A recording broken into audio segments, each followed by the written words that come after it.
Hello friends, today we are going to discuss about the current happenings between 16th May to 20th May. These 5-6 days have been extremely important this year. There have been many recent developments. Manam pratisari chesinattuga we will again divide this into different segments. To start off with, first segment vachesi national news. National events lo first important event Narmada Seva mission launched. దీని మీద first direct question ఏం అడగచ్చు అంటే Seva mission has been recently launched by the government for which of the following rivers అని అడగచ్చు. అది Narmada river కోసము. మేలో అని స్పెసిఫై చేసి అడిగితే నర్మదా కోసం. So in the month of May the central government has launched a Seva mission for which of the following rivers in India అని అడిగినప్పుడు ఆన్సర్ షుడ్ బి నర్మదా. దాని తర్వాత నెక్స్ట్ క్వశ్చన్ ఆటోమేటిక్గా మిషన్ ముఖ్యోద్దేశం ఏంటి, నర్మదా సేవా మిషన్ మెయిన్ ఆబ్జెక్టివ్ ఏంటి అని అడిగితే conservation of river Narmada, pollution నుండి కాపాడడము, దాని తర్వాత మొత్తం రివర్ని ఎండిపోకుండా కన్సర్వ్ చేయడము, ప్రొటెక్ట్ చేయడము దాని మెయిన్ ఉద్దేశం అనమాట, మిషన్ ఉద్దేశం. అయితే దీనికి బ్యాక్గ్రౌండర్గా కొన్ని పాయింట్స్ చూసుకోవాల్సి వస్తుంది. ఫర్ ఎగ్జాంపుల్, నర్మదా ఆరిజిన్ ఎక్కడ, నర్మదా ఎటు డ్రైన్ అవుతుంది. ఇండియాలో డ్రైనేజ్ సిస్టమ్ అంటే రివర్స్ అన్నిటినీ east flowing reverse, west flowing reverse కింద కేటగరైజ్ చేస్తారు. చాలా మటుకు రివర్స్ ఇండియాలో ఈస్ట్ ఫ్లోయింగ్ రివర్స్, చాలా తక్కువ రివర్స్ వెస్ట్ ఫ్లోయింగ్ రివర్స్ ఉంటాయి. నర్మదా వెస్ట్ ఫ్లోయింగ్ రివర్, అది ఫైనలీ అరేబియన్ సీలో కలుస్తుంది. So Narmada river origin point Michael hills, తర్వాత ఎక్కడ వెళ్తుంది, అరేబియన్ సీకి వెళ్తుంది, ఇవి రెండు ఒకటి తెలియాలి. దాని తర్వాత నర్మదా రివర్ రైపేరియన్ స్టేట్స్ ఏంటి అని అడుగుతారు. రైపేరియన్ స్టేట్స్ అంటే ఈ రివర్ ఏ స్టేట్స్ నుండి ఫ్లో అవుతుంది. ఇన్ అదర్ వర్డ్స్, ఏ స్టేట్స్కి ఈ రివర్ నుండి బెనిఫిట్ అవుతుంది. బెనిఫిట్ ఎక్కడ, ఏ స్టేట్స్కి అవుతుంది అంటే అది ఏ రివర్ ఏ స్టేట్స్ నుండి ఫ్లో అవుతుందో అక్కడే బెనిఫిట్ ఉంటుంది. సో నర్మదా రైపేరియన్ రివర్స్ ఏంటి అని అడుగుతారు. నర్మదా రైపేరియన్ రివర్స్లో చాలా ఎక్కువ బెనిఫిట్ పొందేది మధ్యప్రదేశ్, అదొకటి చూసుకోవాలి. దాని తర్వాత యూజువల్గా కరెంట్ అఫైర్స్లో ఏదైనా రివర్ ఉన్నప్పుడు దాని మీద అడిగే క్వశ్చన్స్ ఏమేమి ఉంటాయి అన్నది మళ్ళీ ఒక్క సినాప్సిస్ లాగా చెప్తాను. సో దట్ మీరు ఇన్ ఫ్యూచర్ కూడా మీకు ఏదైనా రివర్ న్యూస్లో ఉంటే దానికి బ్యాక్గ్రౌండర్లో మీరు ఏమేమి చెక్ చేసుకోవాలో తెలియాలి. ఆరిజిన్ పాయింట్ తెలియాలి, దాని డ్రైన్ పాయింట్ తెలియాలి, అంటే either bay of Bengal or Arabian sea ఎక్కడ డ్రైన్ అవుతుంది అన్నది తెలియాలి. దాని తర్వాత రైపేరియన్ స్టేట్స్, ఏ స్టేట్స్ నుండి రివర్ ఫ్లో అవుతుంది. దాని తర్వాత దాని మీద ఉన్న అన్నిటికంటే ఇంపార్టెంట్ డ్యామ్స్ కంపల్సరీగా అడుగుతారు. సర్దార్ సరోవర్ డ్యామ్ నర్మదా రివర్ మీద ఉంది, అలా ఇంపార్టెంట్ డ్యామ్స్ ఒకటి తెలియాలి.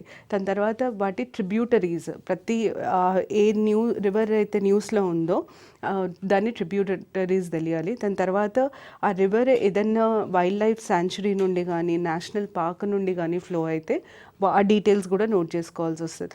ఇవన్నీ జాగ్రఫికల్ ఆస్పెక్ట్స్. దాని తర్వాత మీకు పాలిటీ రిలేటెడ్ చూసుకోవాలి అంటే ఈ రివర్ మీద ఇంతకుముందు ఎప్పుడన్నా ట్రిబ్యునల్ కాన్స్టిట్యూట్ అయింది అంటే ఏమన్నా river water disputes, inter state river water dispute ఉందా ఆ రివర్ మీద, లేదా ఉంటే ఏ2 స్టేట్స్కి ఉంది, ఆ ట్రిబ్యునల్ హెడ్ ఎవరు ఉండే, ఇట్లాంటి పాయింట్స్ చూసుకోవాల్సి వస్తుంది. సో ఆన్ ద హోల్ ఎప్పుడు రివర్ న్యూస్లో ఉన్న దాని ఫిజియోగ్రఫీ కంప్లీట్గా అది ఎక్కడి నుండి ఫ్లో అవుతుంది అవన్నీ, ప్లస్ దాని మీద ఏమన్నా డిస్ప్యూట్స్ ఉన్నాయా, ఆ డిస్ప్యూట్స్ని ఏ ట్రిబ్యునల్ చూస్తుంది, ఈ డీటెయిల్స్ కూడా తెలియాల్సి వస్తుంది. అది నర్మదా సేవా మిషన్కి సంబంధించిన డీటెయిల్స్. దాని తర్వాత next ban and open defecation and waste dumping. Open defecation, waste dumping మీద బ్యాన్ పెట్టారు. ఎవరు పెట్టారు, ఎక్కడ పెట్టారు, ఎందుకు పెట్టారు? First open defecation and waste dumping మీద బ్యాన్ పెట్టింది నేషనల్ గ్రీన్ ట్రిబ్యునల్. ఇది పెట్టింది ఫ్లడ్ ప్లేన్స్ ఆఫ్ ది యమునాలో ఎక్కడైతే యమునా చుట్టూతో ఎక్కడైతే ఫ్లడ్స్ వచ్చే ఛాన్సెస్ ఉంటాయో అక్కడ డిఫెకేషన్ ఉండకూడదు, ప్లస్ వేస్ట్ డంపింగ్ ఉండకూడదు అని కంప్లీట్ రిస్ట్రిక్ట్ చేసిన అథారిటీ నేషనల్ గ్రీన్ ట్రైబ్యునల్. దీనికి మళ్ళీ బ్యాక్గ్రౌండర్లో రెండు చూసుకోవాలి. ఒకటి ఏంటి అంటే ఫ్లడ్ ప్లేన్స్ ఇన్ యమునా ఎక్కడున్నాయి, ఆఫ్ యమునా ఎక్కడున్నాయి, మళ్ళీ యమునాకు సంబంధించి నేను ఇంతకుముందు చెప్పిన డీటెయిల్స్ అన్నీ, యమునా ఎక్కడి నుండి స్టార్ట్ అవుతుంది, ఎక్కడ డ్రైన్ అవుతుంది, దానికి ఉన్న ట్రిబ్యూటరీస్ ఏంటి, దాని రైపేరియన్ స్టేట్స్ ఏంటి, యమునా తట్టు మీద ఉండే ఇంపార్టెంట్ డ్యామ్స్ కానీ, ప్రాజెక్ట్స్ కానీ, సిటీస్ కానీ, లేదా హిస్టారికల్ ప్లేసెస్ కానీ, ఇవన్నీ చూసుకోవాల్సి వస్తుంది. దాని తర్వాత ఈ న్యూస్లో next important aspect national green tribunal. National green tribunal అంటే ఏంటి, అది ఎప్పుడు కాన్స్టిట్యూట్ చేయబడింది, దాని పవర్స్ అండ్ ఫంక్షన్స్ ఏంటి, ఇట్లాంటివి అడుగుతారు.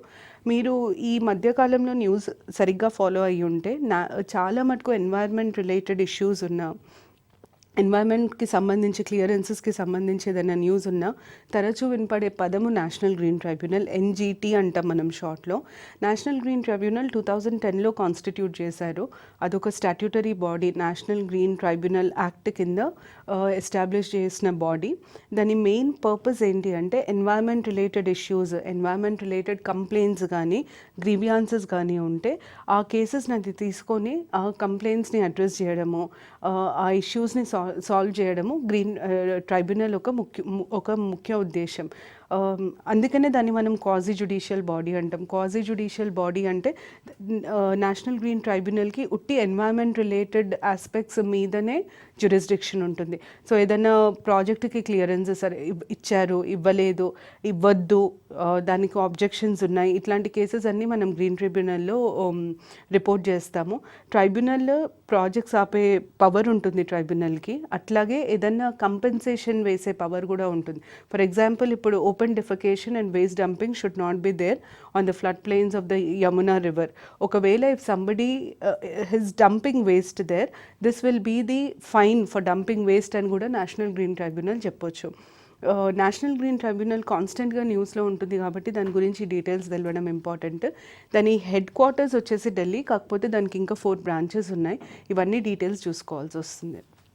దాని తర్వాత నెక్స్ట్ న్యూస్, ఇంటర్నేషనల్ అఫైర్స్కి సంబంధించి డిజాస్టర్ రిస్క్ రిడక్షన్ సమ్మిట్ జరిగింది మేలో. ఎక్కడ జరిగింది ఫస్ట్ అడిగేది. సమ్మిట్ మొత్తం పేరు తెలియాలి first. Global platform for disaster risk reduction summit. ఈ సమ్మిట్ వెన్యూ ఏది అని అడిగే ఛాన్సెస్ చాలా ఎక్కువ ఉంటాయి. క్యాన్కన్, మెక్సికో. డిజాస్టర్ మేనేజ్మెంట్కి సంబంధించి అన్నిటికంటే పెద్ద ఇంటర్నేషనల్ ఈవెంట్ ఇది, కాబట్టి ఇది చాలా చాలా ఇంపార్టెంట్. ఇది ఎక్కడ జరిగింది అంటే క్యాన్కన్, మెక్సికో. ఎప్పుడైనా సమ్మిట్స్కి సంబంధించి చాలా మటుకు వెన్యూస్ అడుగుతారు. దాని తర్వాత నెక్స్ట్ క్వశ్చన్ జనరల్గా అడిగేది ఏంటంటే ఈ సమ్మిట్ ముఖ్య ఉద్దేశం ఏంటి, అసలు global platform for disaster risk reduction పని ఏంటి, ఇట్లాంటి క్వశ్చన్స్ అడుగుతారు.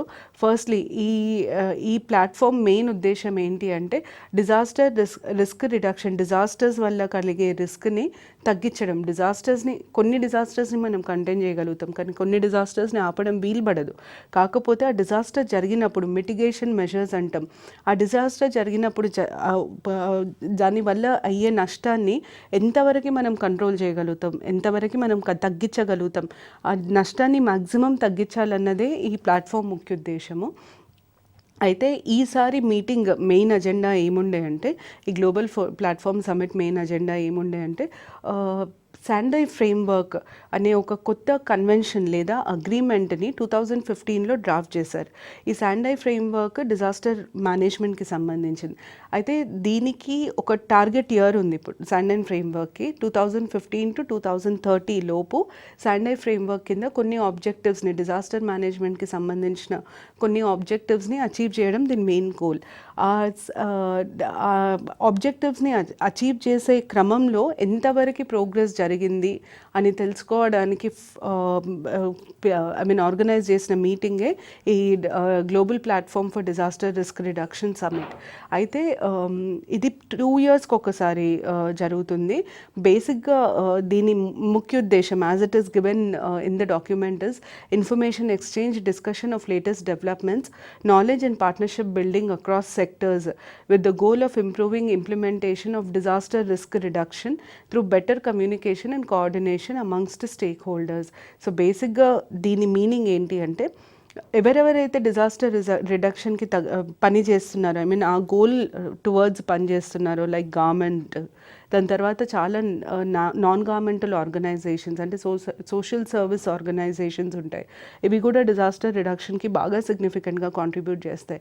దాని తర్వాత సైంటిస్ట్, రీసెర్చ్ చేసేవాళ్ళు, మళ్ళీ UN ఆర్గనైజేషన్స్ అంటే ఇంటర్ గవర్నమెంటల్ ఆర్గనైజేషన్స్, IGOs అంటాం మనం, ఇంటర్నేషనల్ లెవెల్లో ఉండే ఆర్గనైజేషన్స్. వీళ్ళందరినీ ఒక ప్లాట్ఫామ్ మీదకి తీసుకొచ్చి ఇప్పటివరకు జరిగిన డెవలప్మెంట్స్, కొత్తగా ఏమన్నా ఉన్న డెవలప్మెంట్స్, ఇప్పటివరకు జరిగిన ప్రోగ్రెస్, వాటిని ఇన్ఫర్మేషన్ ఎక్స్చేంజ్ ద్వారా ఇప్పుడు ఫర్ ఎగ్జాంపుల్ ఒక కంట్రీలో అడాప్ట్ చేసుకున్న ఒక పాలసీ వల్ల డిజాస్టర్ రిస్క్ చాలా మటుకు తగ్గితే ఆ పాలసీ ఏంటి, దానివల్ల బెనిఫిట్స్ ఏంటి, అది ఎలా ఇంప్లిమెంట్ చేయాలి, ఇలాంటి ఇన్ఫర్మేషన్ ఎక్స్చేంజ్కి జరిగే మీటింగ్ ఈ ఈ ఈ సమ్మిట్ అని అర్థం.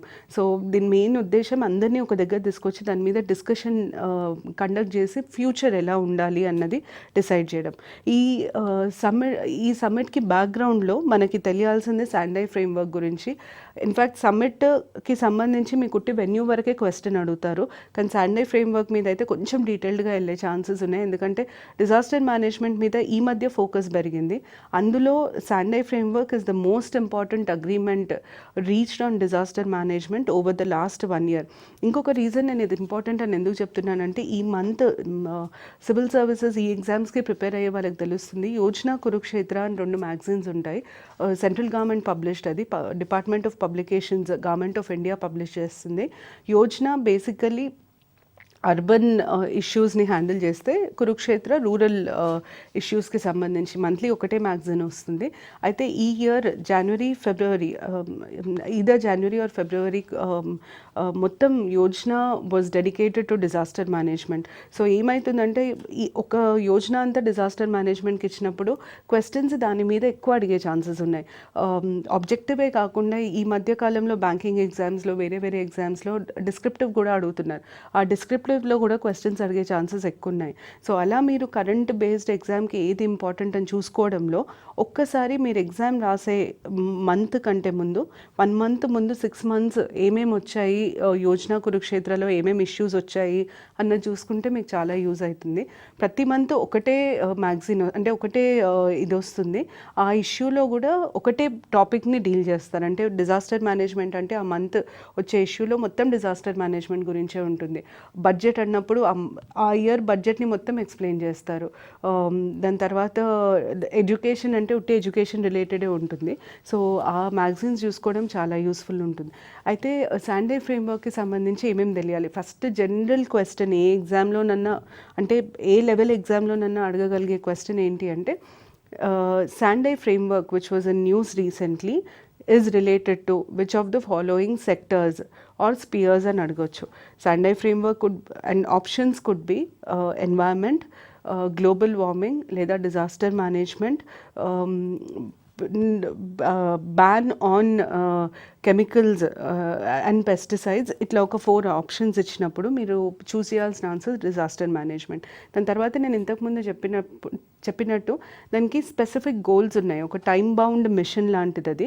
సో ఎప్పుడు స్టార్ట్ అవుతుంది ఈ మిషన్, ఎప్పుడు ఎండ్ అవుతుంది అని అడగొచ్చు. Sendai Framework is applicable from 2015 to 2030, అంటే 2030 లోపు దాని కింద ఉన్న ఆబ్జెక్టివ్స్ అన్నీ అచీవ్ చేయాలి. దాని తర్వాత దాని మెయిన్ ఆబ్జెక్టివ్స్ కానీ ప్రయారిటీస్ కానీ ఏంటి?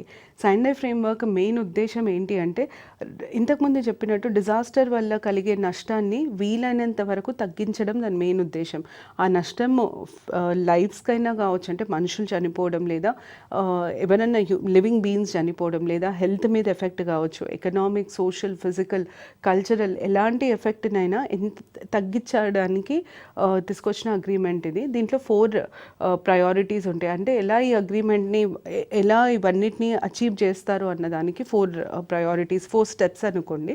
First step understanding disaster risk. అసలు డిజాస్టర్ వల్ల కలిగే రిస్క్ ఎలా ఉంటుంది? ప్రతి డిజాస్టర్కి ఒక్కొక్క రకమైన రిస్క్ ఉంటుంది.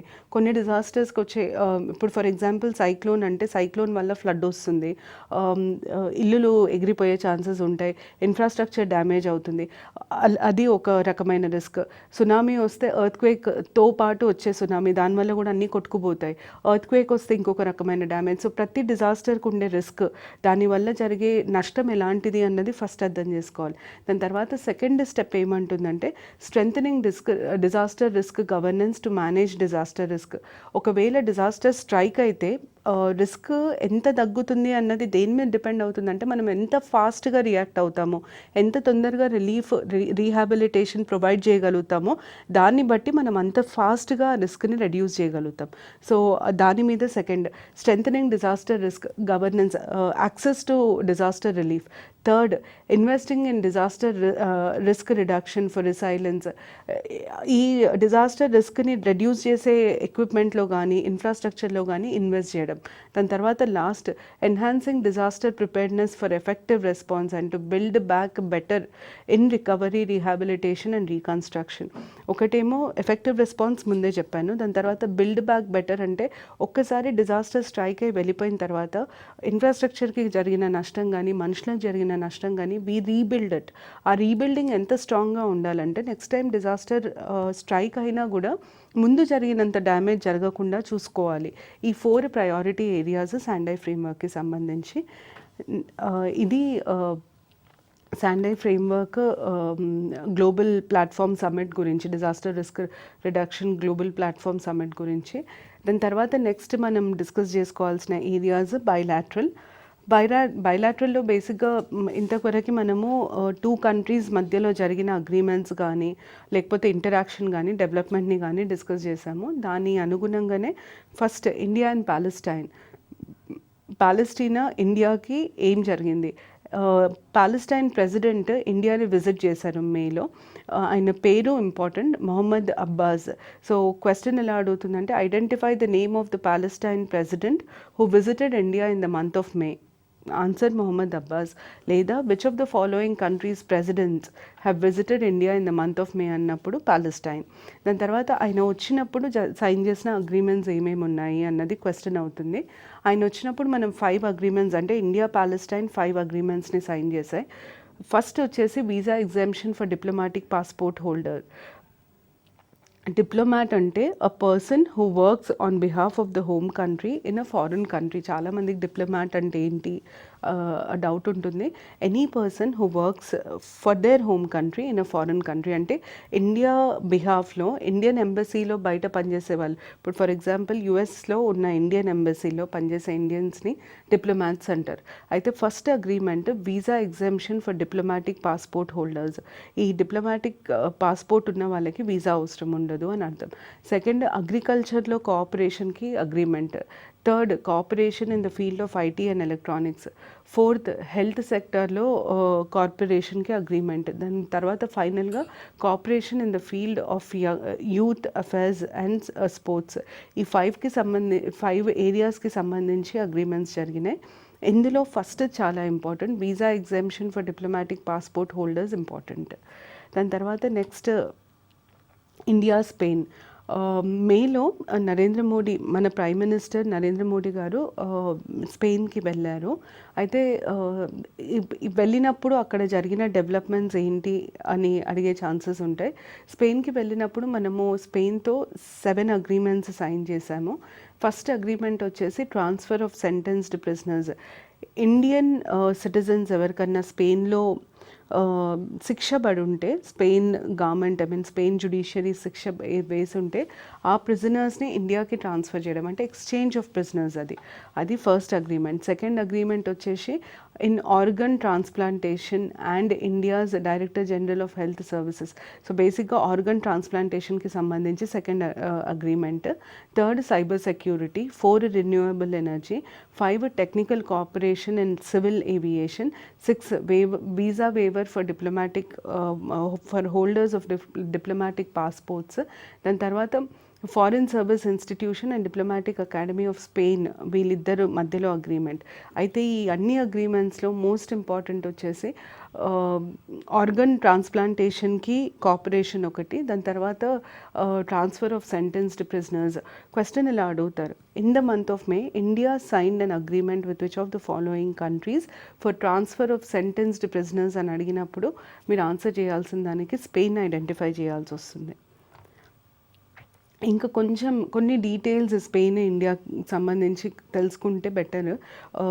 సివిల్ సర్వీసెస్ ఎగ్జామ్స్ రాసే వాళ్ళకి ఇవి బాగా యూజ్ అవుతాయి.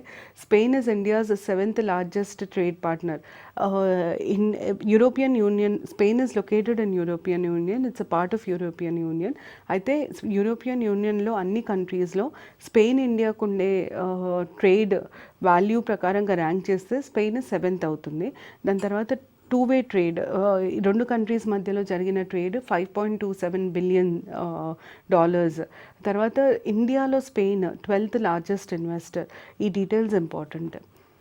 దాని తర్వాత ఇండియా ఇంకా నెదర్లాండ్స్ ఎందుకు న్యూస్లో ఉన్నాయి అంటే నెదర్లాండ్స్ కొలాబరేషన్తో ఒక కొత్త ప్రాజెక్ట్ స్టార్ట్ అయింది ఇండియాలో. ఆ ప్రాజెక్ట్ ఏంటి, దానికి సంబంధించిన డీటెయిల్స్ మీకు తెలియాలి. ఈ ప్రాజెక్ట్కి సంబంధించి ఫౌండేషన్ స్టోన్ని రీసెంట్గా స్థాపించడం జరిగింది. ఎక్కడ, దేనికి సంబంధించింది? ఇది యాక్చువల్లీ ఒక క్లీనింగ్ ఆఫ్ ఒక డ్రైన్, అంటే ఒక డ్రైన్ని క్లెన్స్ చేయడానికి సంబంధించిన ప్రాజెక్ట్. ఇది ఢిల్లీలో కాన్స్టిట్యూట్ చేయబడింది. ఫౌండేషన్ స్టోన్ వేసింది ఢిల్లీలో. సో బేసిక్గా ఇది the project aims at cleaning the Barapullah drain located in New Delhi. Questions ఎలా అడుగుతారంటే దీని మీద, India has recently laid a foundation state to clean the Barapullah drain located in New Delhi in collaboration with which of the following countries అని అడిగినప్పుడు Netherlands. ప్రాజెక్ట్కి ఒక name ఉంది, formal name ఉంది. దాని పేరు local treatment of urban sewage streams for healthy reuse. దీని short version LOTUS HR. LOTUS అంటే local treatment of urban sewage streams, HR అంటే హెల్దీ రీయూజ్ అని అర్థం. సో షార్ట్ ఫామ్లో ఇది ఎక్కడ చేశారు? ఢిల్లీ. ఏ డ్రైన్ని క్లీన్ చేశారు చేయడానికి? బారాపుల్లా. అండ్ ఏ 2 కంట్రీస్ మధ్యలో? India and Netherlands. ఇంతవరకు గుర్తుపెట్టుకుంటే సరిపోతుంది. దాని తర్వాత next SIMBEX 17. SIMBEX 17 full form అడగొచ్చు. సింబెక్స్ 17 ఏ 2 కంట్రీస్కి సంబంధించింది అని అడగొచ్చు. సింబెక్స్ 17 అంటే Singapore India maritime bilateral exercise. దాని ఫుల్ ఫామ్ అది, abbreviated version SIMBEX. Singapore India maritime bilateral exercise అని అర్థము. ఇది as the name goes, Singapore ఇంకా ఇండియా మధ్యలో జరిగిన bilateral exercise, bilateral military exercise ఇది. సో మీకు 2 క్వశ్చన్స్ ఉంటాయి. ఒకటి ఏంటంటే SIMBEX is exercise, bilateral exercise between which 2 countries అని అడుగుతారు, Singapore and India. SIMBEX is a bilateral exercise between Singapore and India of which of the following? ఆర్మీయా, నేవీయా, air ఫోర్సా, లేకపోతే అన్ని 3 కలిపా అని అడిగినప్పుడు నేవీ ఎక్సర్సైజ్, ఇది ఒక నేవల్ ఎక్సర్సైజ్. థర్డ్ క్వశ్చన్ ఏముంటుంది అంటే ఇక్కడ జరిగింది ఇది అని అడుగుతారు. సౌత్ చైనా సీ, ఈసారి 2017 సింబెక్స్ జరిగిన venue point South China Sea. ఆ వెన్యూ చాలా ఇంపార్టెంట్, ఎందుకంటే సౌత్ చైనా సీ చాలా కాంట్రవర్సీస్లో ఉంది. ఓవర్ ద లాస్ట్ 2-3 years దాని మీద చాలా గొడవలు జరుగుతున్నాయి. China and Japan have been constantly fighting for authority over South China Sea. నాది అంటే నాది అని. అందుకనే ఇది చాలా చాలా ఇంపార్టెంట్. సౌత్ చైనా సీలో ఈ ఎక్సర్సైజ్ జరిగింది. సో వెన్యూ మీద ఎక్కువ ఫోకస్ చేయాల్సి వస్తుంది దీనికి సంబంధించినంత వరకు. నెక్స్ట్ ఇండియా ఇంకా జర్మనీకి సంబంధించిన information. Prime Minister Narendra Modi had visited Germany in the month of May. అయితే ఈ విజిట్లో ఏమేం జరిగినాయి? Germany is considered as one of the most important EU members after the exit of Britain from EU. ఈ European union మెంబర్స్ని మనం చూస్తే అన్నిటికంటే important members UK, Germany. Britain has exited from EU. Britain తర్వాత most important member of EU as on date is Germany. అందుకనే ఈ visit, అక్కడ జరిగిన టాక్స్, వాటి అవుట్కమ్స్ ఇవన్నీ చాలా చాలా ఇంపార్టెంట్. బేసిక్గా ప్రైమ్ మినిస్టర్ అక్కడికి ఎందుకు వెళ్ళారు అన్నది ఫస్ట్ క్వశ్చన్. ప్రైమ్ మినిస్టర్ అక్కడికి ఇంటర్ గవర్నమెంటల్ కన్సల్టేషన్స్, బైలాటరల్ స్ట్రాటజీస్ని ఎలా పెంచుకోవాలి అంటే బైలాటరల్ టైజ్ని, రిలేషన్షిప్ బిట్వీన్ ఇండియా అండ్ జర్మనీని స్ట్రెంగ్తన్ చేయడానికి గవర్నమెంట్ ఏమేం చేయాలి అన్న దాని మీద డిస్కస్ చేయడానికి వెళ్ళారు ప్రైమ్ మినిస్టర్ అక్కడికి. అయితే జర్మనీ ఇండియాకి Germany is considered as the 4th largest economy in the world. Germany ఎందుకు ఇంపార్టెంట్, ఇండియాకి బైలాటరల్ టైజ్ జర్మనీతో ఎందుకు పెంచుకోవాలి అని క్వశ్చన్ రేజ్ అయితే, Germany is the 4th largest economy in the world. దాని GDP almost $3.5 trillion and it contributes almost 20% of the budget to the European Union. ఈ 20% budget European యూనియన్కి Germany ఇస్తుంది అన్నది చాలా సిగ్నిఫికెంట్. ఎందుకు సిగ్నిఫికెంట్ అంటే that shows the importance of Germany in the European Union. అయితే as far as India is concerned, EUలో అన్ని కంట్రీస్లో అన్నిటికంటే పెద్ద ట్రేడింగ్ పార్ట్నర్ ఇండియాకి జర్మనీయే. ప్రైమ్ మినిస్టర్ వెళ్ళినప్పుడు అక్కడ ఏమేమి డెవలప్మెంట్స్ జరిగినాయి? Certain agreements have been signed. ఏమేమి ఫీల్డ్స్లో అగ్రిమెంట్స్ జరిగినాయి అన్నది first important. Digitalisation, empowerment, economic impact మీద అగ్రిమెంట్ జరిగింది. తర్వాత collaboration on training of Indian skill development officers and cluster managers. ఇండియాలో స్కిల్ డెవలప్మెంట్ డిపార్ట్మెంట్ని సపరేట్గా, మినిస్ట్రీ ఆఫ్ స్కిల్ డెవలప్మెంట్ని సపరేట్గా కాన్స్టిట్యూట్ చేసి స్కిల్ డెవలప్మెంట్ ఆఫీసర్స్ని రిక్రూట్ చేస్తుంది గవర్నమెంట్. అయితే వీళ్ళని ట్రైన్ చేయాలి అని ఒక అగ్రిమెంట్ జరిగింది. దాని తర్వాత third agreement, establishment of Indo German centre for sustainability. Sustainable డెవలప్మెంట్ని స్టడీ చేయడానికి ఇండో జర్మన్ సెంటర్ని ఎస్టాబ్లిష్ చేయాలని. దాని తర్వాత సైబర్ సెక్యూరిటీ, సైబర్ పాలసీ మీద కోఆపరేషన్. తర్వాత cooperation in the field of advanced training of corporate and junior executives. Skill development మీద ఎక్కువ ఎంఫసిస్ ఉండింది. దాని తర్వాత cooperation in vocational training and skill development machines, agreement in health sector, cooperation in alternative medicine between Ayush and the Ministry of Germany, tarvata foreign services institutions between Ministry of External Affairs and German Foreign Office, cooperation in railway safety, cooperation for sustainable urban development. ఇవన్నీ ఇన్ని agreements దాదాపుగా ఒక 10 agreements sign చేశారు. ఈ అన్ని అగ్రిమెంట్స్లో important points మిమ్మల్ని ఒకవేళ అడిగితే మాత్రం ఫస్ట్ స్కిల్ డెవలప్మెంట్ ఇంపార్టెంట్, దాని తర్వాత సస్టైనబుల్ ఎన్వైరన్మెంట్ డెవలప్మెంట్ ఇంపార్టెంట్, దాని తర్వాత థర్డ్ వచ్చేసి రైల్వే సేఫ్టీ ఇంపార్టెంట్. అయితే రెండు కంట్రీస్ మధ్యలో అగ్రిమెంట్ జరిగినప్పుడు చాలా అగ్రిమెంట్స్ జరుగుతుంటాయి. ఏం గుర్తుపెట్టుకోవాలి ఎగ్జామ్కి, ఏది ఇంపార్టెంట్ అని ఎలా తెలుస్తుంది అంటే, వేరే జనరల్గా మనం హెల్త్, ఎడ్యుకేషన్ ఇట్లాంటి బ్రాడ్ ఏరియాస్లో culture, health, education, space technology లేదా సైన్స్ అండ్ టెక్నాలజీ ఇలాంటి బ్రాడ్ ఏరియాస్లో మనం అందరితో టైఅప్ చేసుకుంటాం, అన్ని కంట్రీస్తో అగ్రిమెంట్ అవుతాం. కానీ కొన్ని స్పెసిఫిక్ ఏరియాస్ అంటే గవర్నమెంట్ ఈ 4-5 ఇయర్స్, ఈ 2-3 ఇయర్స్లో ఏ పాలసీస్ మీద ఎక్కువ ఎంఫసిస్ చేస్తుందో ఆ పాలసీస్కి సంబంధించి అయ్యే అగ్రిమెంట్స్ని అడిగే ఛాన్సెస్ ఎక్కువ ఉంటాయి. For example, so NDA government వచ్చిన తర్వాత దేని మీద ఫోకస్ చేసింది అంటే, ఫస్ట్ స్వచ్ఛ భారత్, శానిటేషన్, తర్వాత సెకండ్ వచ్చేసి డిజిటల్ ఇండియా, డిజిటల్ డివైడ్ని తక్కువ చేయడానికి తీసుకొచ్చిన స్కీమ్, తర్వాత skill India, make in India. So ఇలా ఒక 5-6 ఫ్లాగ్షిప్ ప్రోగ్రామ్స్ లేదా ఇంపార్టెంట్ ఏరియాస్ గవర్నమెంట్ ఐడెంటిఫై చేసి ఫోకస్ చేస్తున్న ఇంపార్టెంట్ ఏరియాస్. ఈ ఏరియాస్కి సంబంధించి మనం ఏ అగ్రిమెంట్ సైన్ చేసినా ఆ అగ్రిమెంట్ మీకు ఎగ్జామ్కి ఇంపార్టెంట్ అవుతుంది. సో అలా మనము ఐడెంటిఫై చేసి చదువుకోవాల్సి వస్తుంది.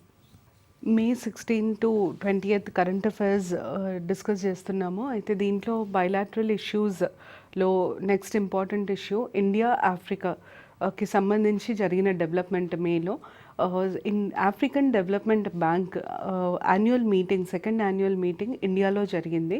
సో దీనికి సంబంధించి ఫస్ట్ అడిగే క్వశ్చన్ ఏంటి అంటే, ఎక్కడ జరిగింది, వెన్యూ ఏంటి అని అడుగుతారు. ఇది జరిగిన ప్లేస్ వచ్చేసి గాంధీనగర్, గుజరాత్ క్యాపిటల్ గాంధీనగర్లో జరిగింది. సో ఫస్ట్ క్వశ్చన్ ఏముంటుంది అంటే, the second annual meeting of African Development Bank was held in which of the following cities in India, లేదా in which of the following states in India అని అడుగుతారు. So you have to identify Gandhinagar if it is city, Gujarat if it is state. దాని తర్వాత next important question ఏం అడుగుతారు అంటే, ఇట్లాంటి సమ్మిట్స్కి కానీ లేదా ఇంపార్టెంట్ డేట్స్కి కానీ మీకు ఒక థీమ్ ఉంటుంది, ఆ థీమ్ అడిగే ఛాన్సెస్ ఉంటాయి. సో ఆ థీమ్ ఏంటి అని అడిగినప్పుడు దీనికి థీమ్ ఏంటి అని అడిగే ఛాన్సెస్ ఉంటాయి. ఈ పర్టిక్యులర్ సమ్మిట్కి అండ్ మీటింగ్కి థీమ్ వచ్చేసి transforming agriculture for wealth creation in Africa. So ఈసారి ఈ మీటింగ్ ఫోకస్ ఏ సెక్టార్లో ఉంది అంటే అగ్రికల్చర్. ఎందుకంటే థీమ్ ఏమంటుంది అంటే transforming agriculture for wealth creation in Africa. అయితే యూజువల్గా ఇలాంటి మీటింగ్స్ జరిగినప్పుడు నెక్స్ట్ కామన్గా అడిగే క్వశ్చన్ ఏంటి అంటే, this year the meeting was held in India. Where will be the venue of the next African Development Bank annual meeting అని అడుగుతారు. దానికి answer Busan, South Korea. So South Korea గుర్తుపెట్టుకోవాల్సి వస్తుంది. 2017లో ఇండియాలో జరిగింది, 2018లో సౌత్ కొరియాలో జరుగుతుంది. So South Korea important.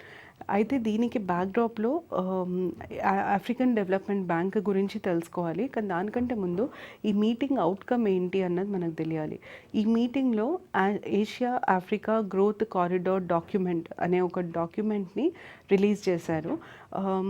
Asia Africa growth corridor as the name goes Asia Africa మధ్యలో బిజినెస్ టైస్ ఎలా ఇంప్రూవ్ చేయాలి, ట్రేడ్ ఎలా ఇంప్రూవ్ చేయాలి అన్న విషయాలకు సంబంధించిన డాక్యుమెంట్ ఇది.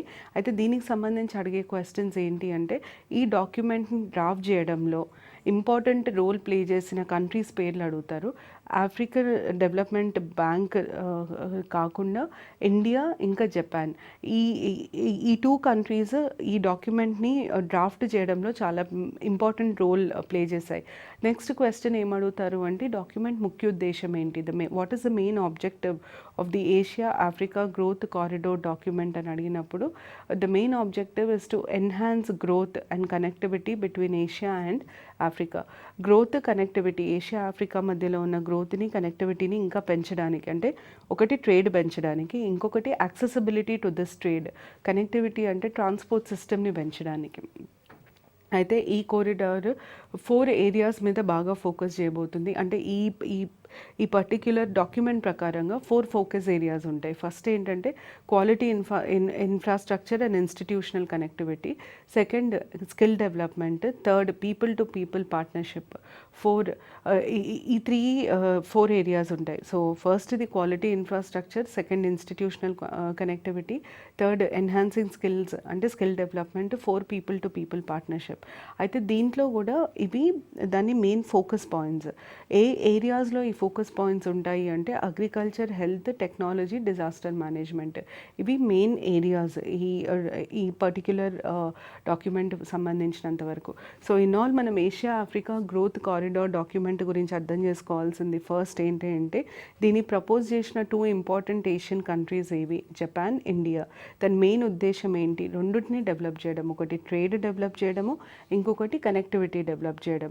అయితే ఈ ట్రేడ్ కనెక్టివిటీ డెవలప్ చేయడానికి దేని మీద ఫోకస్ చేస్తారు, ఒకటి ఏంటంటే ఇన్ఫ్రాస్ట్రక్చర్, తర్వాత connectivity, skill development, people to people partnership, and finally ఏమేం సెక్టర్స్లో ఈ డాక్యుమెంట్ కింద ఫోకస్ ఉంటుంది, అంటే ఎక్కువగా ఏది పెంచాలి, ఏది గ్రో చేయాలి అన్నది ఫోకస్ ఉంటుంది అన్నప్పుడు agriculture, health, technology, disaster management, ఈ 4 గ్రో చేయాలి.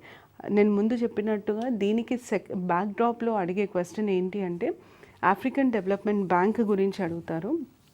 దాంట్లోనే ఉంది, ఆఫ్రికన్ డెవలప్మెంట్ బ్యాంక్ పేరులోనే ఉంది. ఆ బ్యాంక్ని ముఖ్యంగా స్థాపించింది ఎందుకు అంటే, economic development of African countries. Africa చాలా పెద్ద continent, but most of the countries in Africa are very very under developed. At the same time they are under developed countries, developing countries. At the same time Africa ఉన్న పెద్ద asset ఏంటంటే natural resources, mines, minerals, gold, diamonds ఇట్లాంటివి బాగా దొరుకుతాయి ఆఫ్రికాలో. So దీన్ని వాళ్ళు utilise చేయడానికి, అంటే దీన్ని తీసుకొని వాళ్ళు డెవలప్ అవ్వడానికి వాళ్ళ దగ్గర టెక్నాలజీ లేదు. ఆ టెక్నాలజీని ట్రాన్స్ఫర్ చేసుకోవడానికే వేరే కంట్రీస్తో వాళ్ళు టైఅప్ అవుతున్నారు. ఇండియా కూడా ఒక కంట్రీ. అయితే ఈ డెవలప్మెంట్ బ్యాంక్ ఆ టెక్నాలజీని ట్రాన్స్ఫర్కి కానీ, ఈ న్యాచురల్ రిసోర్సెస్ని యూజ్ చేసుకొని ఎకనామిక్గా గ్రో అవ్వడానికి అయ్యే ఇన్వెస్ట్మెంట్ని ప్రొవైడ్ చేస్తుందన్నమాట.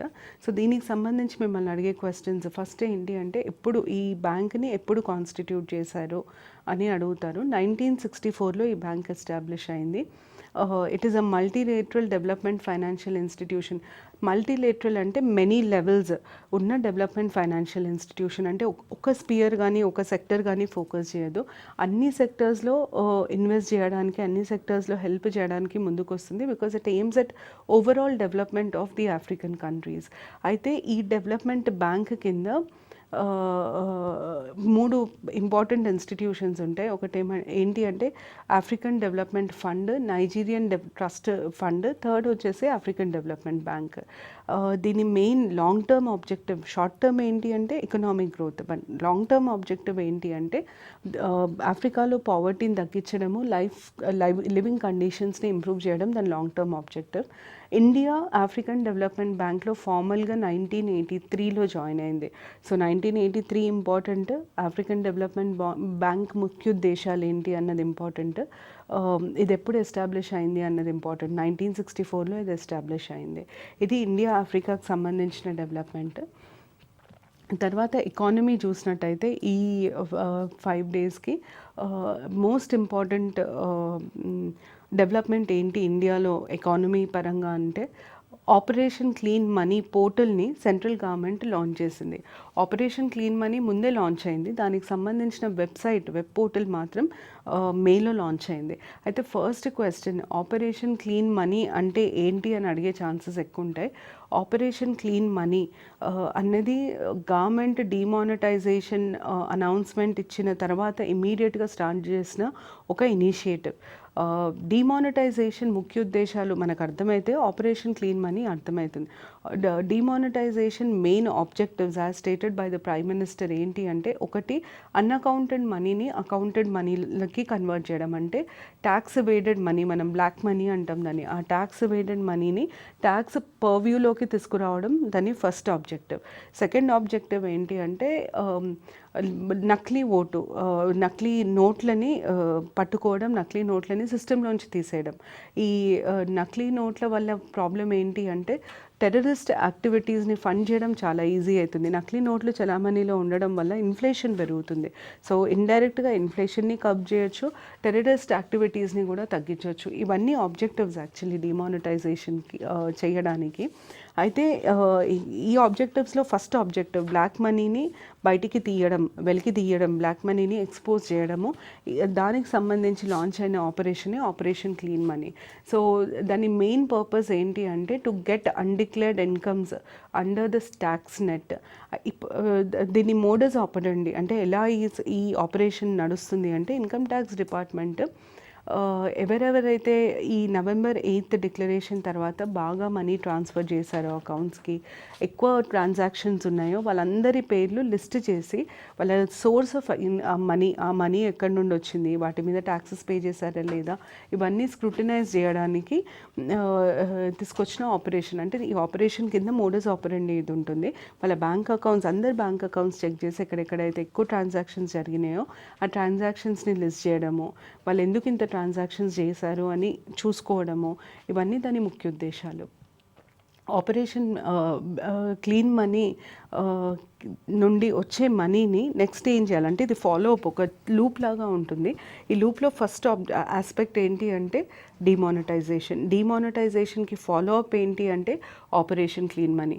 Operation clean money demonetisation through మనము లీగల్ టెండర్ని ఇల్లీగల్ టెండర్ అని డిక్లేర్ చేస్తున్నాం. అంటే ఇన్ని రోజులు చలామణి అవుతున్న నోట్లని ఇప్పుడు చెల్లవు అని డిక్లేర్ చేయడం డిమానిటైజేషన్. దాని తర్వాత నెక్స్ట్ ఆపరేషన్ క్లీన్ మనీ ఏం చేస్తుంది అంటే, ఎవరి దగ్గర అయితే బ్లాక్ మనీ అక్యూములేట్ అయ్యిందో డిమానిటైజేషన్ వల్ల వాళ్ళు ఆటోమేటిక్గా బ్యాంక్లో డిపాజిట్ చేయడమో ఇంకేదో చేయడమో చేస్తారు.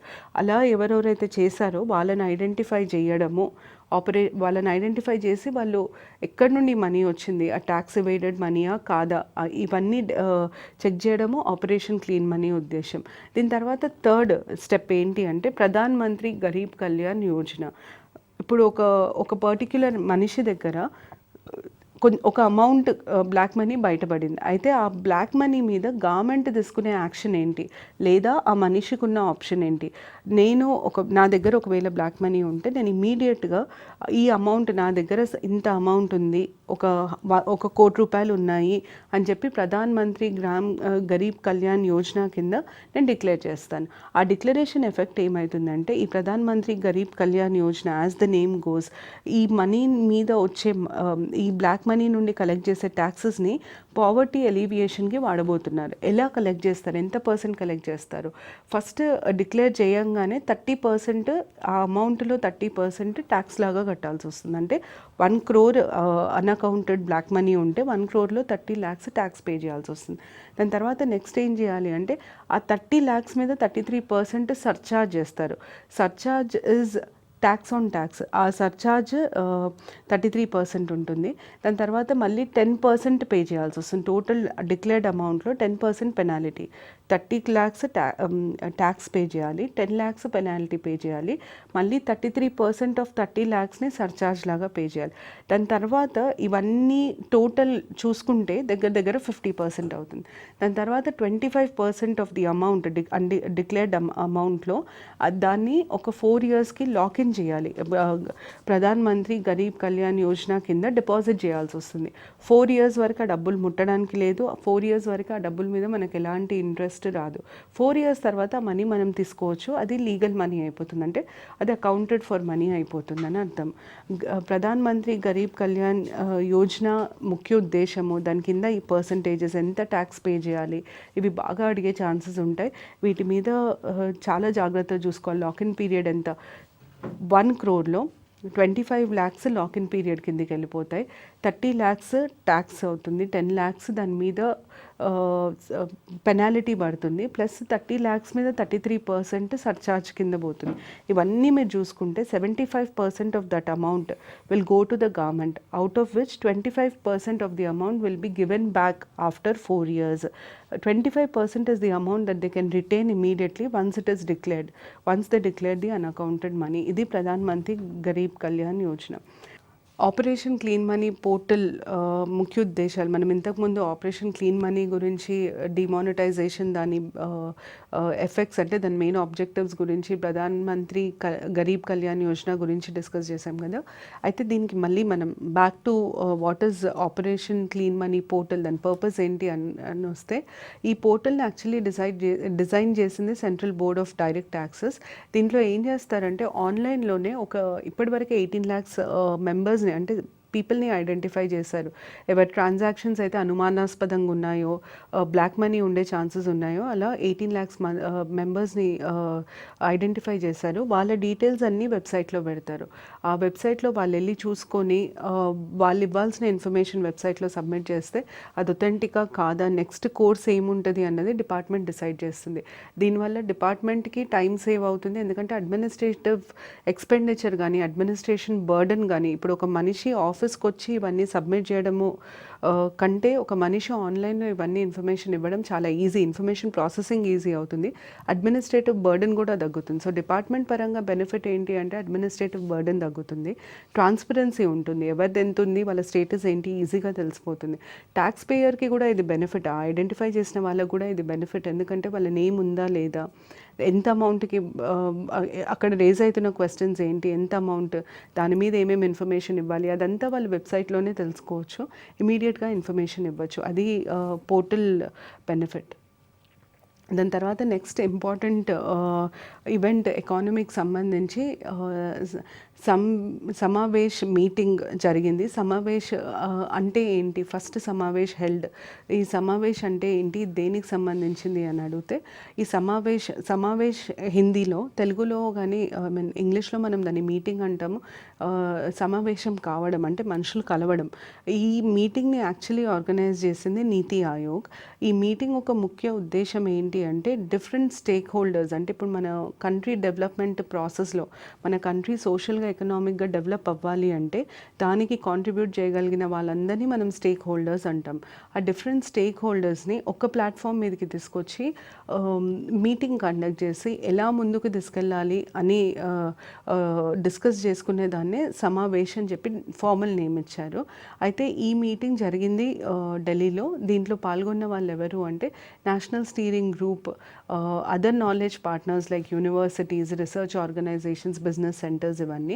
And this meeting was held under the chairmanship of Amitabh Kant. Amitabh Kant is the CEO of NITI Aayog, Chief Executive Officer of NITI Aayog, and Ratan P.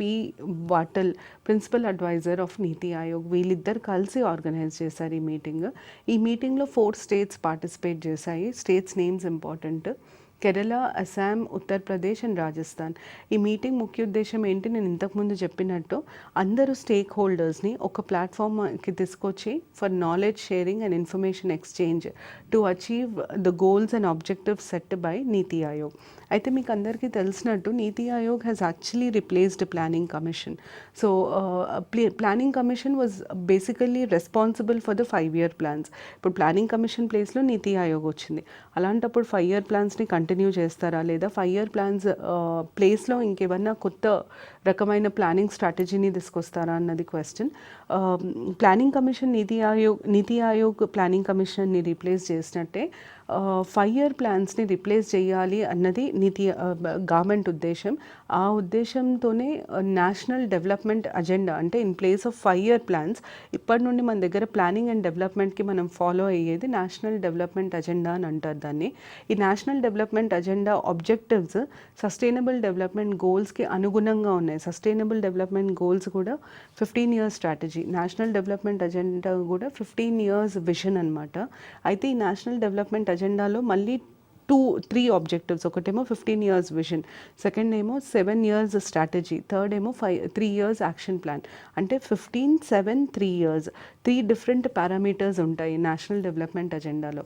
So దీని మీద క్వశ్చన్స్ నీతి ఆయోగ్ మీద అయితే ఇంతకుముందు current affairs discuss చేసినప్పుడు కూడా చాలామంది చాలా questions అడిగారు. అయితే ఫస్ట్ ఈ మధ్య కాలంలో జరిగిన ఎగ్జామ్స్లో అడిగిన క్వశ్చన్స్ కొన్ని చెప్తాను దీనికి సంబంధించి. నీతి Aayog which of the following bodies have replaced the planning commission? నీతి ఆయోగ్. తర్వాత సెకండ్ బాగా కామన్గా అడిగిన question NITI Aayog full form ఏంటి అని అడిగారు.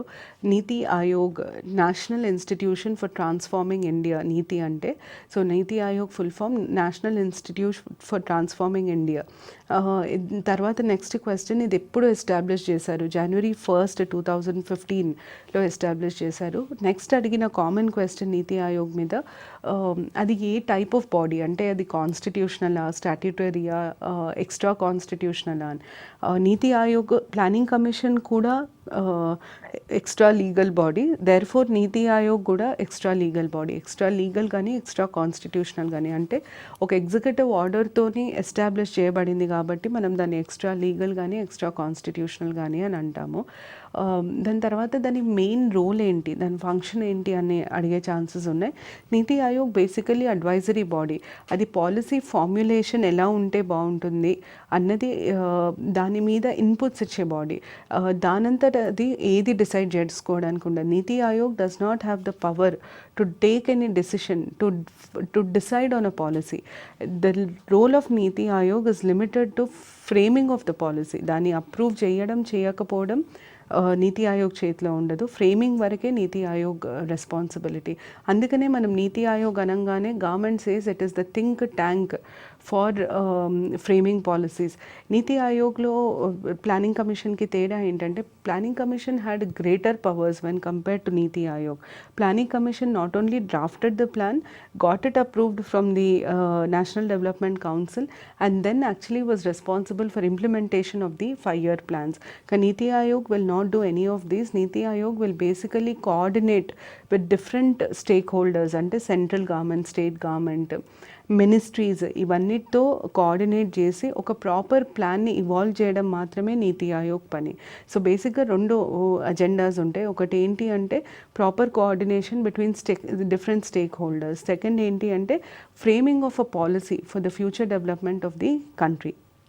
ఈ 2 ఇంపార్టెంట్. దాని తర్వాత నెక్స్ట్ మిమ్మల్ని అడిగే క్వశ్చన్ ఏముంటుంది నీతి ఆయోగ్ మీద అంటే నీతి ఆయోగ్ హెడ్ ఎవరు? అది అందరికీ తెలిసిందే, ప్రైమ్ మినిస్టర్ విల్ హెడ్ నీతి ఆయోగ్. కానీ ఇంకొక క్వశ్చన్ ఏం అడగచ్చు అంటే నీతి ఆయోగ్ వైస్ చైర్మన్ ఎవరు? Chairman is prime minister, vice chairman ఎవరు? The first vice chairman of NITI Aayog was Arvind Panagariya. ఈ వీక్ ఇప్పుడు రీసెంట్గా ఉన్న డెవలప్మెంట్స్లో న్యూస్ ఏంటి అంటే Arvind Panagariya has resigned. So first chairman of NITI Aayog ఎవరు అన్నప్పుడు Arvind Panagariya should be the answer. దాని తర్వాత నెక్స్ట్ సెట్ ఆఫ్ క్వశ్చన్స్ నీతి ఆయోగ్ మీద కాకుండా 5-year ప్లాన్స్ మీద అడుగుతారు. 5-year plan 12th 5-year plan has come to an end. March 31st, 2017కి 12th 5-year plan అయిపోయింది. Next ఏంటి ప్లానింగ్లో నెక్స్ట్ ఎలా వెళ్తుంది గవర్నమెంట్, ఎలా అప్రోచ్ అవుతుంది అన్నది క్వశ్చన్ అవుతుంది. అయితే ఇక్కడ ప్లానింగ్లో నెక్స్ట్ స్ట్రాటజీ గవర్నమెంట్ ఏంటంటే 5-year ప్లాన్స్ అంటే 5 yearsకి ఒక ప్లాన్ చేసే బదులు లాంగ్ టర్మ్లో 15 yearsకి ఒక ప్లాన్ చేయాలి అని. దాన్ని నేషనల్ డెవలప్మెంట్ అజెండా మొత్తం యాజ్ అ హోల్ కంట్రీని నెక్స్ట్ 15 yearsలో ఎలా డెవలప్ చేయాలి అని they are evolving a plan and they have named it as national development agenda. ఈ నేషనల్ డెవలప్మెంట్ అజెండాని బ్రాడ్గా సస్టైనబుల్ డెవలప్మెంట్ గోల్స్ మీద బేస్ చేసి డెవలప్ చేస్తారు. ఈ నేషనల్ డెవలప్మెంట్ అజెండాలో 3 పారామీటర్స్ ఉంటాయి. ఫస్ట్ పారామీటర్ ఏంటి అంటే ఈ డెవలప్మెంట్ అజెండా ఎప్పటి నుండి ఎప్పటి వరకు ఇంప్లిమెంటెడ్. నేను చెప్పినట్టు 12th 5-year plan 31st March 2017కి అయిపోయింది. సో దీన్ని 2017 నుండి 18 నుండి ఇంప్లిమెంట్ చేస్తారు. 15 years time period. So national development agenda time period ఏముంటుంది అంటే 2017-18 టు 2031-32 15 years వరకు. It's a long term vision. కంట్రీని ఎలా డెవలప్ చేయాలి అన్నది it's a long term vision. ఈ విజన్ని నేషనల్ గోల్స్ని సస్టైనబుల్ డెవలప్మెంట్ గోల్స్ని మిక్స్ చేసి ప్లాన్ చేస్తారని అర్థము. దాని తర్వాత నెక్స్ట్ ఇది మేము ఇలా చేయబోతున్నాము, చేయాలని అనుకుంటున్నాం అన్నది విజన్. దాని తర్వాత అసలు ఎలా దీన్ని అచీవ్ చేస్తారన్నది స్ట్రాటజీ. ఆ స్ట్రాటజీ 7 years స్ట్రాటజీ ఉంటుంది. అంటే 7 years వరకు ఎలా చేస్తాము, ఆ 7 years వరకు జరిగిన ప్రోగ్రెస్ చూసి మళ్ళీ 7 years ప్లాన్ ఉంటుంది. ఆ 7 years టైం పీరియడ్ ఇంపార్టెంట్. 2017-18 నుండి 2023-24 వరకు. దాని తర్వాత ఒక్కసారి ప్లానింగ్ స్ట్రాటజీ లెవెల్లో ప్లానింగ్ అయినాక దీని ఇంప్లిమెంటేషన్ 3 years ప్లాన్. 3 years అంటే 17-18 to 19-20. ఈ 3 years దీన్ని యాక్చువల్లీ ఇంప్లిమెంట్ చేసి ఎంత ప్రోగ్రెస్ అవుతుందో దాని తర్వాత మళ్ళీ నెక్స్ట్ యాక్షన్ ప్లాన్ 3 yearsకి డిజైన్ చేస్తారు. అయితే నీతి ఆయోగ్ రీసెంట్గా యాక్షన్ ప్లాన్లో మెయిన్ ఏరియాస్, ఫోకస్ ఏరియాస్ ఏంటి అన్నది కూడా చెప్పింది. 3 years యాక్షన్ ప్లాన్లో ఫోకస్ ఏరియాస్ ఏంటి అన్నది నీతి ఆయోగ్ రీసెంట్గా అనౌన్స్ చేసింది. 7 బ్రాడ్ కేటగిరీస్ని చూస్ చేసుకుంది. First category revenue and expenditure framework. అంటే ఫిజికల్ డెఫిసిట్ని ఎంతకి తగ్గించాలి అన్నది ఒక ఆబ్జెక్టివ్తో ముందుకెళ్తుంది. ఫిజికల్ డెఫిసిట్ని 3%కి తగ్గించాలి. బిలో 3% ఆర్ 3% వరకు తీసుకురావాలి. ఇప్పుడు 5 or 6% ఉంది, దాన్ని 3%కి తీసుకురావాలి బై 2019 ఫైనాన్షియల్ ఇయర్ అన్నది ఫస్ట్ గోల్ 3 year యాక్షన్ ప్లాన్లో. సెకండ్ గోల్ ఏంటి అంటే ఫార్మర్స్ ఇన్కమ్ని 2022 వరకు డబుల్ చేయాలి. ఎలా డబుల్ చేయాలి? అగ్రికల్చర్ ప్రైస్ మార్కెట్ కమిటీని రిఫార్మ్ చేసి డబుల్ చేయాలి. Agriculture product market committee, APMC అంటాం మనం. అగ్రికల్చర్ ప్రోడక్ట్ మార్కెట్ కమిటీ అంటే ఏంటి? అగ్రికల్చరల్ ప్రొడ్యూస్కి గవర్నమెంట్ ఒక రేట్ ఫిక్స్ చేస్తుంది. ఆ రేటుకి గవర్నమెంట్ అన్నా ప్రొక్యూర్ చేస్తుంది, లేదా మార్కెట్ యార్డ్కి తీసుకొచ్చి ఓపెన్ ఆప్షన్లోనన్నా అమ్మొచ్చు. ఇవన్నిటినీ రెగ్యులేట్ చేసేదాన్ని మనం అగ్రికల్చర్ ప్రోడక్ట్ మార్కెటింగ్ కమిటీ అని అంటాము. ఇవన్నీ చేసేది ఆ కమిటీ. ఈ కమిటీని స్టార్ట్ చేయడానికి మెయిన్ పర్పస్ ఏంటి అంటే ఫార్మర్స్కి తక్కువ ప్రైస్ రావడం కానీ, ఇంటర్మీడియరీస్ దళాలు అంటారు, ఇంటర్మీడియరీస్ వల్ల ఫార్మర్స్కి ఏ రకమైన నష్టం జరగకుండా చూడడానికే ఈ ఏపీఎంసీని కాన్స్టిట్యూట్ చేశారు. దీంట్లో రిఫార్మ్స్ తీసుకొస్తే ఫార్మర్స్ ఇన్కమ్ని 2022 వరకు డబుల్ చేసే ఛాన్స్ ఉంది. సో సెకండ్ పారామీటర్ అది. థర్డ్ పారామీటర్ వచ్చేసి జాబ్ క్రియేషన్. ఎక్కువ జాబ్స్ని ఎలా క్రియేట్ చేయాలి, ఎంప్లాయ్మెంట్ ఎలా పెంచాలి అన్నదాన్ని. దాని కింద నీతి ఆయోగ్ స్ట్రాటజీ ఏంటి అంటే కోస్టల్ ఎంప్లాయ్మెంట్ జోన్స్ని బాగా క్రియేట్ చేయాలి. కోస్టల్ సైడ్ ఇండియాకున్న కోస్ట్ లైన్, వాస్ట్ కోస్ట్ లైన్ని ఇండియా ఇప్పటివరకు ఆప్టిమమ్గా యూజ్ చేయలేదు, అంటే మ్యాక్సిమం యూజ్ చేయలేదు. మన దగ్గర కోస్టల్ మీద జరిగే ట్రేడ్ చాలా తక్కువ రోడ్తో జరిగేదాన్ని కంపేర్ చేసుకుంటే. సో ఈ ట్రేడ్ని పెంచుకుంటూ అక్కడే ఎంప్లాయ్మెంట్ ఆపర్చునిటీస్ పెంచడం ఒకటి. సెకండ్ ఏంటి అంటే లేబర్ మార్కెట్ ఫ్లెక్సిబిలిటీ, లేబర్ మార్కెట్లో స్కిల్స్ డెవలప్ చేయడము, వాళ్ళ వర్కింగ్ ఫ్లెక్సిబిలిటీని పెంచడం ఆబ్జెక్టివ్. దాని తర్వాత ఫోర్త్ ఏరియా ఆఫ్ ఫోకస్ ఏంటి అంటే education and skill development. Fifth area of focus urban development. దీంట్లో అర్బన్ డెవలప్మెంట్లో మళ్ళీ focus area, sub focus, core focus area will be housing. వీలైనంత వరకు అందరికీ సొంత ఇల్లులు ఉండాలి అంటే హౌసింగ్ అఫోర్డబుల్ ఉండాలి. హౌసింగ్లో అన్నిటికంటే పెద్ద కాస్ట్, కన్స్ట్రక్షన్ కంటే పెద్ద కాస్ట్ ల్యాండ్ రేట్స్. ఆ ల్యాండ్ రేట్స్ని ఎలా తగ్గించాలి? ల్యాండ్ రేట్స్ తగ్గితే ఆటోమేటిక్గా హౌసింగ్ అఫోర్డబుల్ అవైలబుల్ అవుతుంది. So reduction of land rates urban development కింద ఇంపార్టెంట్ ఏరియా. దాని తర్వాత గవర్నెన్స్ని ఎలా బెటర్ చేయాలి, గవర్నెన్స్ని ఎట్లా ఇంప్రూవ్ చేయాలి, గవర్నెన్స్ ప్రాపర్గా గుడ్ గవర్నెన్స్ హెల్త్లో ఎడ్యుకేషన్లో ఎలా పెంచాలి, ఇది ఇంకొక area, sixth area. Last area ఏంటి అంటే ఎనర్జీ. రెన్యూవబుల్ సోర్సెస్ని పెంచుకుంటూ నాన్ రెన్యూవబుల్ సోర్సెస్ మీద ఉండే ఫోకస్ కానీ నాన్ రెన్యూవబుల్ సోర్సెస్ మీద ఉండే డిపెండెన్సీని తగ్గించాలి. సో యాక్షన్ ప్లాన్లో 7 బ్రాడ్ ఏరియాస్ గుర్తుపెట్టుకోవాల్సి వస్తుంది. Revenue and expenditure framework, doubling farmers income, తర్వాత job creation, education and skill development, fifth area వచ్చేసి urban development, sixth governance, seventh energy. ఇవి నేషనల్ నీతి ఆయోగ్ యాక్షన్ ప్లాన్లో 7 ఫోకస్ ఏరియాస్. దాని తర్వాత economy related next important news ఏంటి అంటే MOU between BSNL, Facebook, BSNL, MobiKwik. BSNL 2 private కంపెనీస్తో agreement చేసుకుంది. ఒకటేమో ఫేస్బుక్, ఇంకొకటి మొబిక్విక్. మీకు క్వశ్చన్ ఫస్ట్ అడిగేది ఏంటి అంటే BSNL has recently entered into an agreement with which of the following 2 corporates or private companies అని అడిగినప్పుడు ఫేస్బుక్ గుర్తుపెట్టుకోవాలి, మొబిక్విక్ గుర్తుపెట్టుకోవాలి. దాని తర్వాత నెక్స్ట్ అడిగే క్వశ్చన్ ఏంటి అంటే అగ్రిమెంట్స్ పర్పస్ ఏంటి, అసలు ఎందుకు ఈ అగ్రిమెంట్స్ చేసుకున్నారు అన్నప్పుడు to popularise internet and it's value added services among customers.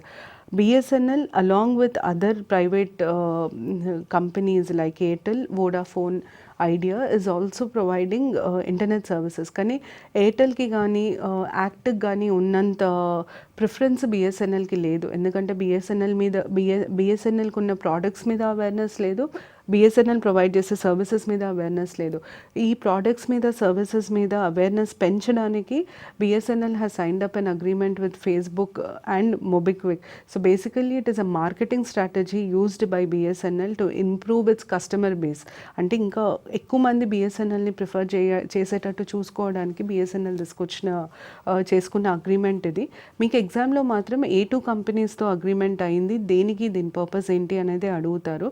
So Facebook, MobiKwik ఒకటి గుర్తుపెట్టుకోవాలి. సెకండ్ బేసిక్ రీజన్ ఏంటి అంటే to popularise the internet services given by BSNL. ఇవి 2 గుర్తుపెట్టుకుంటే సరిపోతుంది.